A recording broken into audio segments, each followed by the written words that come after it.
Hello friends, स्वागत है आप सभी का आपके अपने यूट्यूब चैनल शिक्षा नोट्स में। दोस्तों, आज की इस वीडियो में हम करेंगे कंप्यूटर इवोल्यूशन से जुड़े कंप्यूटर के टॉप 50 क्वेश्चंस। चलिए शुरू करते हैं। आज का हमारा पहला प्रश्न है दोस्तों, अबेकस का उपयोग किस कार्य के लिए किया जाता था? तो दोस्तों, अबेकस का प्रयोग जो है वो गणना के लिए किया जाता था। बात करें हम यहाँ पर अबेकस की, तो ये एक संसार का सबसे पहला कैलकुलेटिंग डिवाइस हुआ करता था, जो सिर्फ जोड़ घटा और गुणा भाग जैसी मैथमेटिकल कैलकुलेशंस करने के लिए यूज किया जाता था। चलिए बढ़ते हैं आगे। प्रश्न है दोस्तों, पास्कलाइन का आविष्कार किसने किया? तो यहाँ पर दोस्तों हम बात कर रहे हैं पास्कलाइन की। तो इसका आविष्कार जो है वो ब्लेज पास्कल ने किया था। ब्लेज पास्कल के नाम पर ही इस डिवाइस का नाम पास्कलाइन रखा गया था। ब्लेज पास्कल जो हैं वो एक फ्रांसीसी मैथमेटिशियन हुआ करते थे। इन्होंने लगभग 1642 में पास्कलाइन, जो कि एक मैकेनिकल कैलकुलेटर था, उसका आविष्कार किया। दोस्तों, ये पास्कलाइन डिवाइस जो था ये सीधे जोड़ और घटाव कर सकती थी। चलिए बढ़ते हैं आगे। प्रश्न है अगला, डिफरेंस इंजन का आविष्कार किसने किया? तो यहाँ पर हम बात कर रहे हैं दोस्तों डिफरेंस इंजन की। तो इसका आविष्कार जो है वो चार्ल्स बेबेज ने किया। डिफरेंस इंजन का आविष्कार लगभग 19वीं शताब्दी के प्रारंभ में चार्ल्स बेबेज ने किया था, और यह एक ऑटोमेटिक यांत्रिक कैलकुलेटर था जो भाप से चलता था। चलिए बढ़ते हैं आगे। अगला प्रश्न है दोस्तों, एनालिटिकल इंजन का विकास किस वर्ष हुआ? तो दोस्तों, हम यहाँ पर बात कर रहे हैं एनालिटिकल इंजन की। तो इसका आविष्कार जो है वो लगभग 1842 में हुआ था। इसका आविष्कार भी हमारे चार्ल्स बेबेज द्वारा किया गया था। इसमें इनपुट, आउटपुट, मेमोरी और प्रोसेसिंग यूनिट जैसी बुनियादी अवधारणाएं जो वो होती थी, और ये पंच कार्ड पर आधारित था। चलिए बढ़ते हैं आगे।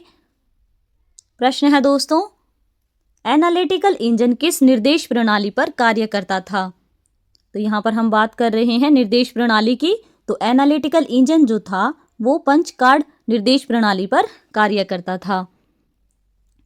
चलिए बढ़ते हैं आगे।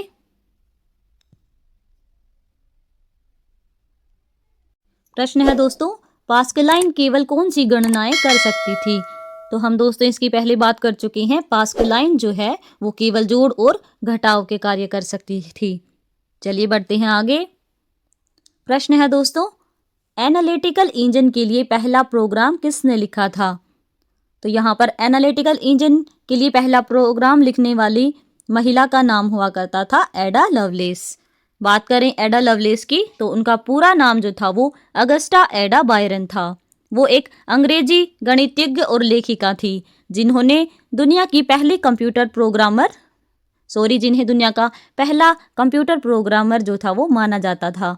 उन्होंने चार्ल्स बेबेज के मैकेनिकल कंप्यूटर एनालिटिकल इंजन के लिए अपना पहला एल्गोरिदम विकसित किया, जिसे पहला कंप्यूटर प्रोग्राम माना गया।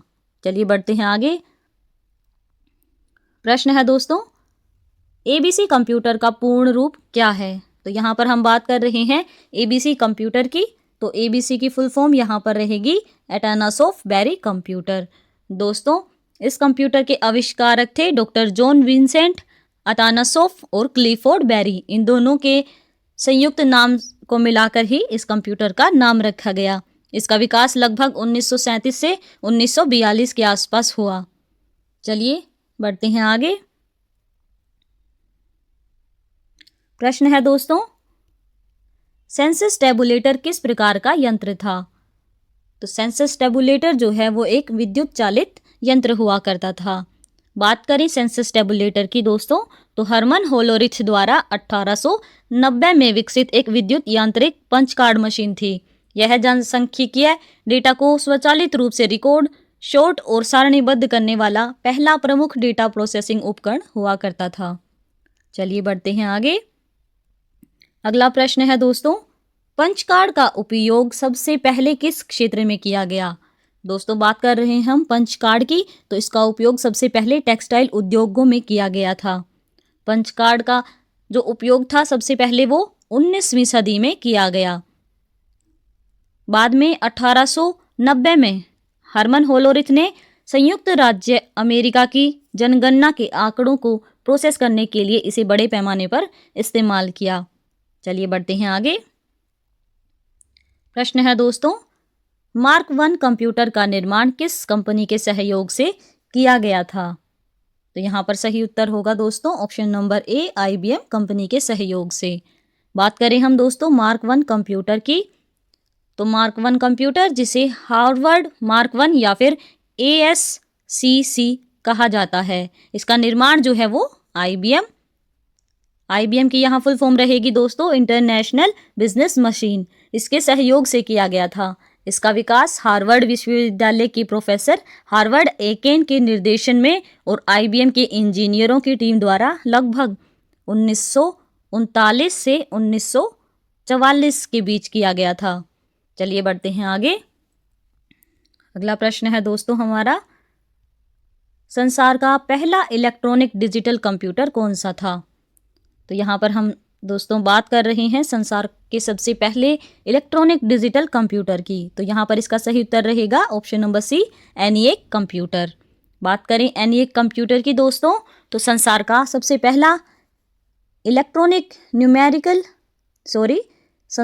पहला इलेक्ट्रॉनिक डिजिटल कंप्यूटर जो था वो electronic numerical integrated and computer था।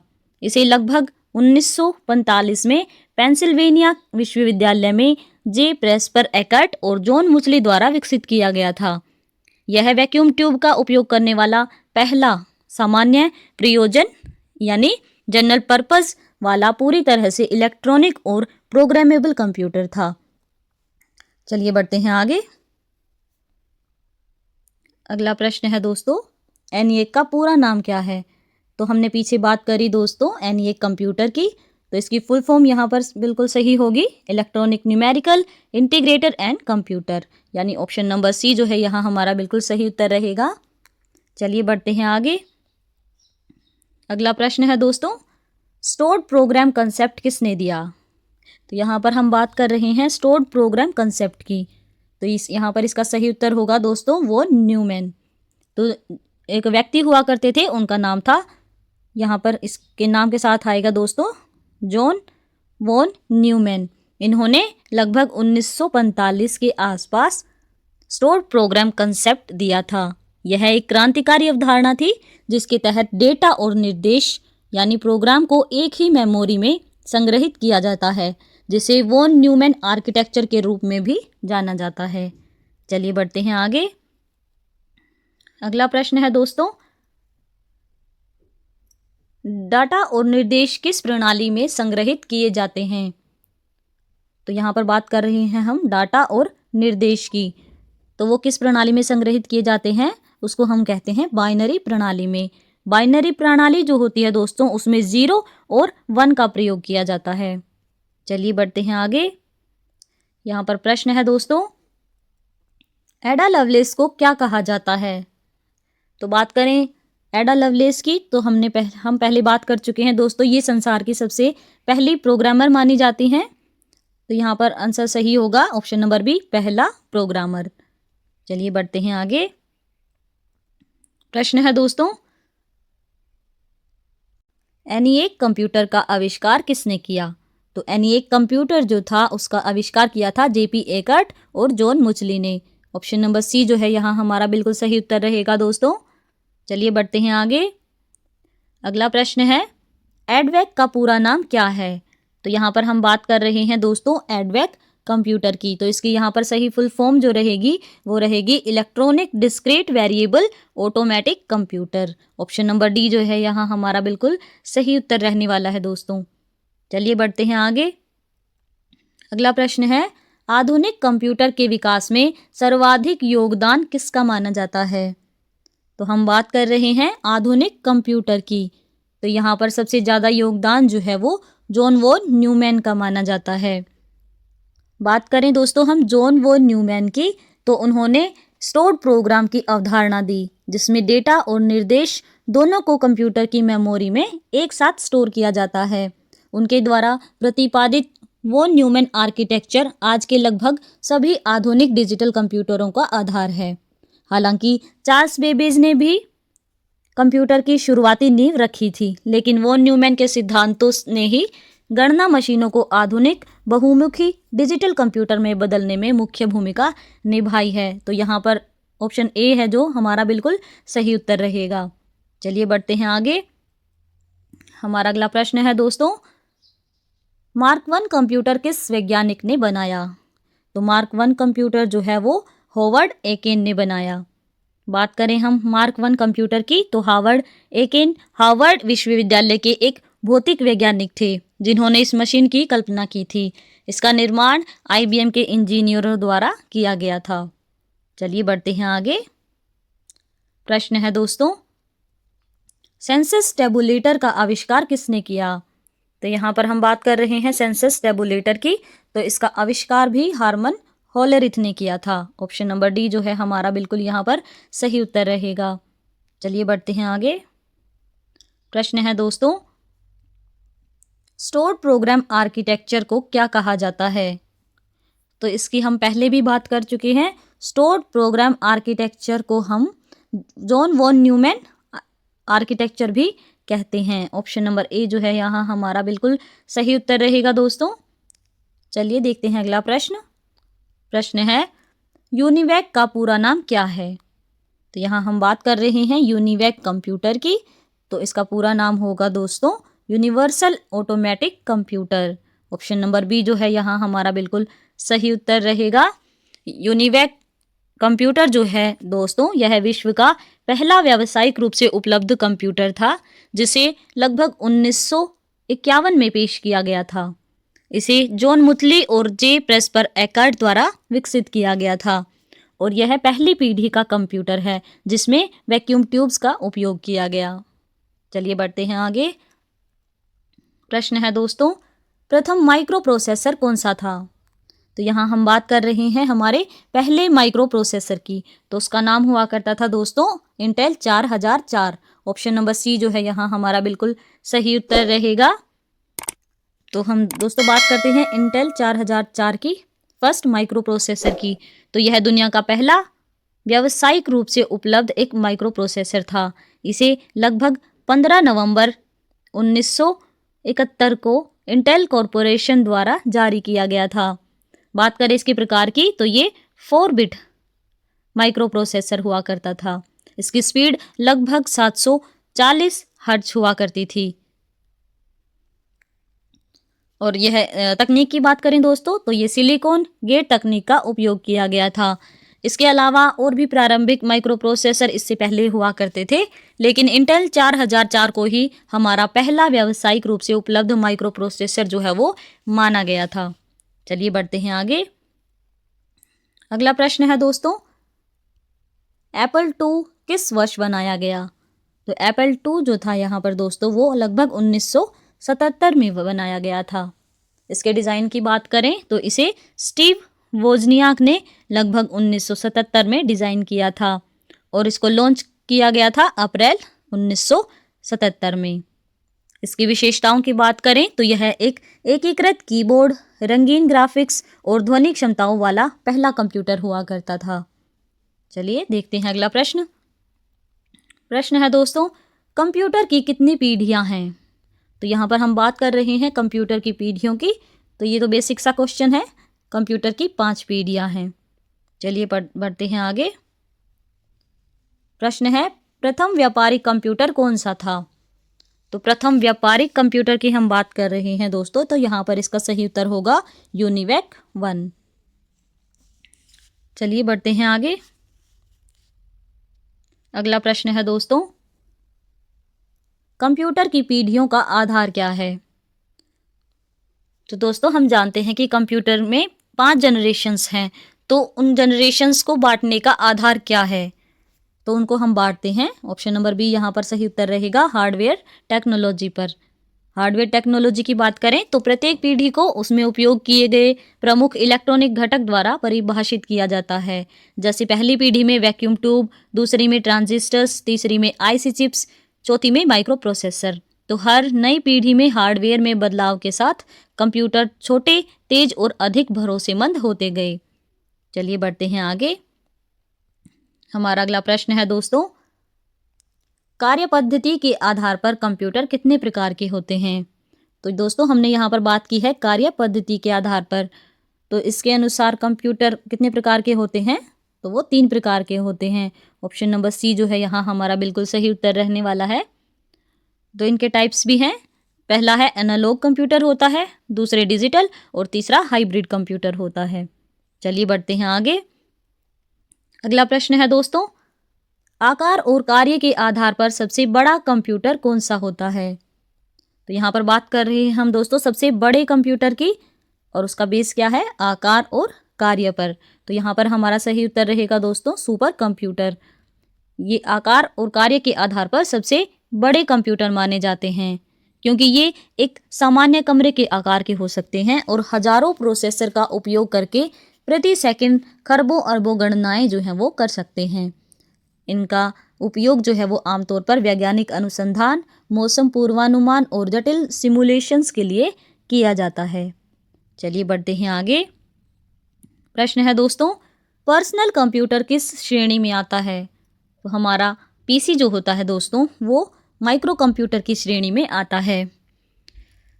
बात करें हम पर्सनल कंप्यूटर की, यहाँ पर बात करेंगे हम माइक्रो कंप्यूटर की, तो ये सबसे छोटे और कम खर्चीले कंप्यूटर होते हैं जिन्हें सिंगल यूजर द्वारा उपयोग के लिए बनाया जाता है। पीसी जो हमारा होता है यानी पर्सनल कंप्यूटर, उसमें एक ही माइक्रो प्रोसेसर होता है जो इसे माइक्रो कंप्यूटर बनाता है। अगर हम बात करें इसकी एग्जाम्पल्स की, तो यहाँ पर आएंगे डेस्कटॉप, लैपटॉप, नोटबुक और टैबलेट, इसके जनरली एग्जाम्पल्स हैं। बात करें इसके उपयोग की, तो ये कंप्यूटर एक समय में एक ही उपयोगकर्ता के द्वारा व्यक्तिगत कार्यों के लिए उपयोग किए जाते हैं। बात करें इसके अन्य नाम की, तो पर्सनल कंप्यूटर को अक्सर हम डिजिटल कंप्यूटर भी कहते हैं। चलिए बढ़ते हैं आगे। अगला प्रश्न है दोस्तों, बैंक और बड़े संस्थानों में उपयोग होने वाला कंप्यूटर कौन सा है? तो दोस्तों बैंक और बड़े संस्थान जो होते हैं उनमें मेन फ्रेम कंप्यूटर का प्रयोग किया जाता है। बात करें हम मेन फ्रेम कंप्यूटर की, तो बैंक और बड़े संस्थानों जैसे कि सरकारी विभाग, बीमा कंपनियां, एयरलाइंस हो गई, तो उनमें मुख्य रूप से मेन फ्रेम कंप्यूटर का उपयोग किया जाता है। ये कंप्यूटर बड़ी मात्रा में डेटा को प्रोसेस करने, उच्च सुरक्षा और हजारों यूजर्स को एक साथ संभालने में भी सक्षम होते हैं। तो यहाँ पर ऑप्शन नंबर बी जो है हमारा बिल्कुल सही उत्तर रहेगा दोस्तों। चलिए बढ़ते हैं आगे। प्रश्न है, माइक्रो कंप्यूटर का दूसरा नाम क्या है? तो यहाँ हमने पहले बात की माइक्रो कंप्यूटर्स जो होते हैं उनको हम पर्सनल कंप्यूटर भी कह सकते हैं। चलिए बढ़ते हैं आगे। अगला प्रश्न है दोस्तों, हाइब्रिड कंप्यूटर क्या है? तो हाइब्रिड कंप्यूटर क्या होता है दोस्तों? इसका सही उत्तर रहेगा option number D, analog plus digital. इन दोनों के मिश्रण को हम क्या कहते हैं दोस्तों? हाइब्रिड कंप्यूटर कहते हैं। बात करें हम इसकी परिभाषा की, तो हाइब्रिड कंप्यूटर एक ऐसा कंप्यूटर है जिसमें एनालॉग और डिजिटल दोनों कंप्यूटरों की विशेषताएं और कार्यक्षमताएं शामिल होती हैं। यह एनालॉग कंप्यूटर की गति और डिजिटल कंप्यूटर की सटीकता को एक साथ प्रदान करता है। चलिए बढ़ते हैं आगे। प्रश्न है दोस्तों, कंप्यूटर के विकास को किस में बांटा गया है? तो यहाँ पर हम बात कर रहे हैं दोस्तों कैटेगरीज की। कंप्यूटर के विकास को बांटने के लिए तो हम किसका प्रयोग करते हैं? जनरेशंस का, यानी ऑप्शन नंबर ए जो है यहाँ हमारा बिल्कुल सही उत्तर रहने वाला है दोस्तों। चलिए बात करते हैं थोड़ा डिटेल में जनरेशंस के बारे में। तो यहाँ पर हमारी जो पहली जनरेशंस रहती है दोस्तों उसको हम मानते हैं लगभग 1940 से 1956 तक, और सेकंड जनरेशन की हम बात करें तो लगभग 1956 से 1963 तक, और थर्ड जनरेशन की अगर हम बात करें तो लगभग 1964 से 1971 तक। बात करें हम फोर्थ जनरेशन की दोस्तों तो लगभग ये 1971 के बाद वर्तमान तक, और हम बात करें अगर उन जनरेशन फिफ्थ की तो वर्तमान और उसमें भविष्य आता है। चलिए बढ़ते हैं आगे। हमारा अगला प्रश्न है दोस्तों, इंटेल किस प्रकार की कंपनी है? तो यहाँ पर हम बात कर रहे हैं दोस्तों इंटेल कंपनी की, तो वो एक माइक्रो प्रोसेसर मैन्युफैक्चरर कंपनी है। ये माइक्रो प्रोसेसर जो है उनका निर्माण करती है। चलिए बढ़ते हैं आगे। प्रश्न है दोस्तों, यूनिवैक का उपयोग किस क्षेत्र में हुआ? तो यूनिवैक कंप्यूटर जो था दोस्तों, उसका उपयोग व्यापारिक और सामान्य कार्य के लिए किया गया। ऑप्शन नंबर सी जो है यहाँ हमारा बिल्कुल सही उत्तर रहेगा। चलिए बढ़ते हैं आगे। प्रश्न है दोस्तों, एप्पल 2 किस प्रकार का कंप्यूटर था? तो एप्पल 2 जो है वो एक डिजिटल कंप्यूटर था। बात करें एप्पल 2 के बारे में, तो एप्पल 2 एक 8 बिट माइक्रो प्रोसेसर पर आधारित कंप्यूटर था। यह बाइनरी बिट्स का उपयोग करके डेटा प्रोसेस करता था, जो डिजिटल कंप्यूटर की मुख्य विशेषता है। चलिए बढ़ते हैं आगे। हमारा अगला प्रश्न है दोस्तों, निम्न में से कार्य पद्धति आधारित कंप्यूटर नहीं है? तो यहाँ पर हमारा सही उत्तर रहेगा दोस्तों option number A, super computer. Super computer का वर्गीकरण उसके आकार और क्षमता के आधार पर किया जाता है, ना कि उसकी कार्य पद्धति पर। चलिए बढ़ते हैं आगे। अगला प्रश्न है दोस्तों, इंटेल 4004 माइक्रो प्रोसेसर किस वर्ष बनाया गया था? तो यहाँ पर इसका सही उत्तर रहेगा दोस्तों ऑप्शन नंबर बी, 1970 में। बात करें इंटेल 4004 माइक्रो प्रोसेसर की, तो यह दुनिया का पहला कमर्शियल यानी व्यावसायिक सिंगल चिप माइक्रो प्रोसेसर हुआ करता था, जिसे इंटेल द्वारा 15 नवंबर 1971 में जारी किया गया था। हालांकि इसका विकास प्रक्रिया जो है इसकी वो 1970 में शुरू हुई थी, लेकिन इसकी लॉन्चिंग जो है वो 1971 में हुई थी। चलिए बढ़ते हैं आगे। अगला प्रश्न है दोस्तों, एनईएक कंप्यूटर में लगभग कितनी वैक्यूम ट्यूब्स लगी हुई थी? तो यहाँ पर हम बात कर रहे हैं दोस्तों एनईएक कंप्यूटर में वैक्यूम ट्यूब्स की। तो यहाँ पर सही उत्तर रहेगा हमारा ऑप्शन नंबर सी, लगभग 18,000 वैक्यूम ट्यूब्स। तो ऑप्शन नंबर सी जो है यहाँ हमारा बिल्कुल सही उत्तर रहेगा। चलिए बढ़ते हैं आगे। अगला प्रश्न है दोस्तों, भारत के पहले सुपर कंप्यूटर का नाम क्या था? तो भारत का पहला सुपर कंप्यूटर जो था उसका नाम था दोस्तों परम 8000। कई बुक्स में जो है दोस्तों वो फ्लो सोल्वर को पहला सुपर कंप्यूटर जो है भारत का वो मानते हैं, लेकिन परम 8000 जो है वो हमारा भारत का पहला सुपर कंप्यूटर है, क्योंकि फ्लो सोल्वर जो है वो भारत का पहला पैरेलल प्रोसेसिंग कंप्यूटर था, लेकिन परम 8000 जो है वो भारत का पहला जनरल पर्पस सुपर कंप्यूटर था, जिसने ग्लोबल सुपर कंप्यूटिंग मानकों यानी जी फ्लोप्स को पूरा किया था। इसलिए हमारा यहाँ पर सही उत्तर रहेगा ऑप्शन नंबर ए, परम 8000। चलिए बढ़ते हैं आगे। प्रश्न है दोस्तों, परम सीरीज के सुपर कंप्यूटर का निर्माण किस संस्था ने किया है? तो परम सीरीज जो है उसके सुपर कंप्यूटरों का निर्माण जो है यहाँ हमारे कौन सी संस्था ने किया था? ऑप्शन नंबर बी, सीडेक संस्था के द्वारा। चलिए बढ़ते हैं आगे। प्रश्न है दोस्तों, शतरंज के विश्व चैंपियन गैरी कास्परोव को हराने वाले आईबीएम के कंप्यूटर का नाम क्या था? तो यहाँ पर हमारा सही उत्तर रहेगा दोस्तों option number A, deep blue computer.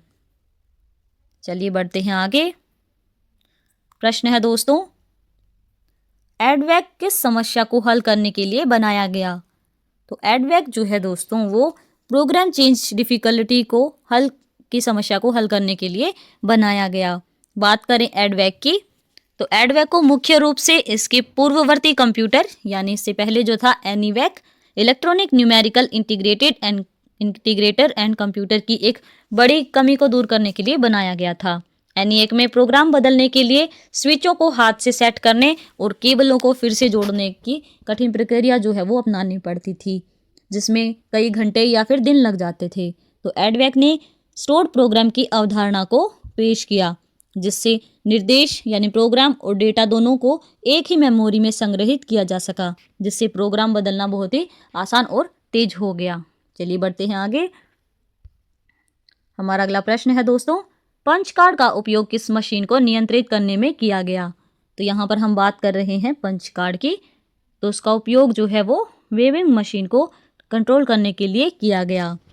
दोस्तों बात करें पंच कार्ड की, तो पंच कार्ड का उपयोग मूल रूप से वेविंग मशीन यानी कपड़ा बुनने वाली मशीन या करघे को नियंत्रित करने के लिए किया गया था।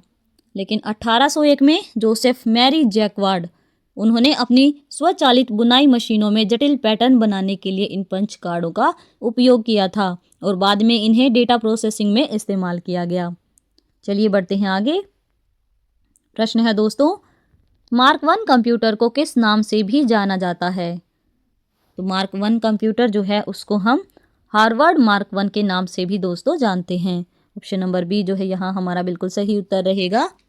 बात करें दोस्तों मार्क 1 कंप्यूटर की, तो इसको हम हार्वर्ड मार्क 1 के नाम से भी जानते हैं। इसका आधिकारिक नाम IBM automatic sequence control calculator यानी ASCC था, जिसे हार्वर्ड एकेन द्वारा विकसित किया गया था और लगभग 1944 में हार्वर्ड यूनिवर्सिटी में स्थापित किया गया था। चलिए बढ़ते हैं आगे।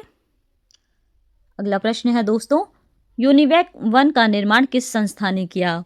तो यूनिवैक 1 का निर्माण जो था दोस्तों वो EMCC संस्था ने किया। बात करें यूनिवैक 1 की, तो यह एक यूनिवर्सल ऑटोमेटिक कंप्यूटर हुआ करता था। इसका निर्माण मूल रूप से जे प्रेस्पर एकर्ट और जॉन मोचली की कंपनी जिसका नाम था EMCC यानी इमर्ट मोचली कंप्यूटर कॉरपोरेशन द्वारा शुरू किया गया था और बाद में इसे रेमिंगटन रैंड द्वारा अधिग्रहित करके पूरा किया गया था। यह 1951 में निर्मित पहला व्यावसायिक कंप्यूटर हुआ करता था। चलिए बढ़ते हैं आगे।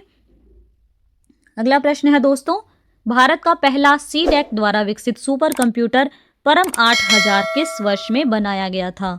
तो दोस्तों बात कर रहे हैं हम परम 8000 कंप्यूटर की, तो वो किस वर्ष बनाया गया? तो इसका सही उत्तर रहेगा ऑप्शन नंबर बी 1991 में बनाया गया। प्रश्न है दोस्तों, अनुपम सीरीज के सुपर कंप्यूटर का विकास किस संस्थान द्वारा किया गया? तो दोस्तों यहाँ पर बात कर रहे हैं अनुपम सीरीज के सुपर कंप्यूटर की, तो उसका विकास जो है वो किस संस्थान द्वारा किया गया है? तो दोस्तों इस सवाल का जवाब जो है वो आप सभी को कमेंट बॉक्स में देना है। और दोस्तों कमेंट बॉक्स में ज़रूर बताइए कि आपको हमारी वीडियो कैसी लगी, और आपको अगर पसंद आई हो तो वीडियो को लाइक और चैनल को सब्सक्राइब ज़रूर कर लें। धन्यवाद।